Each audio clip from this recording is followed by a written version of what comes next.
So sometimes people sin, they've engaged in immorality, they might have committed adultery, they might have had a past, and they've sought the forgiveness from it, so it is wiped out. It's gone. Don't doubt the forgiveness of Allah. But you need to know one thing.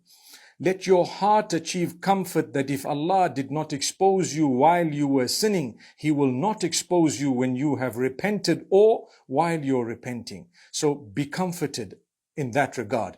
Allah subhanahu wa ta'ala tells us about this. And Allah tells us, you seek the forgiveness of Allah. Allah will cover you. Allah subhanahu wa ta'ala won't expose your private sins when He knows that you have sought the forgiveness of Allah.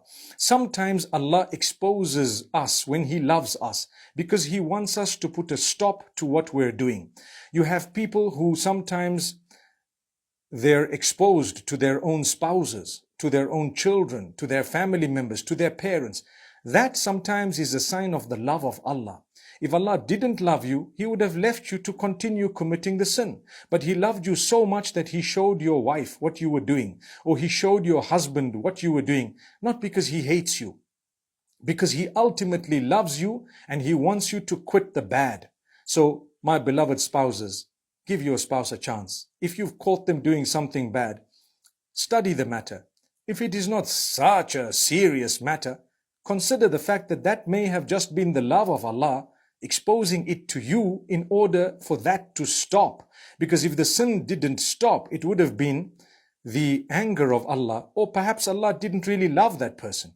But because of the love of Allah, they were exposed. So don't look at exposure as though it is the end of the world. It could be the beginning of the beautiful life in the obedience of Allah after someone was sinning for years on end. Isn't that comforting? Subhanallah. Look at the comfort in this time of crisis when someone is caught, literally caught, doing the wrong thing by a person who's close to them. The first thing shaitan makes us think about is, I need to end this marriage. Why? Look at what my spouse was doing. But Allah wants you to consider, hey, hang on.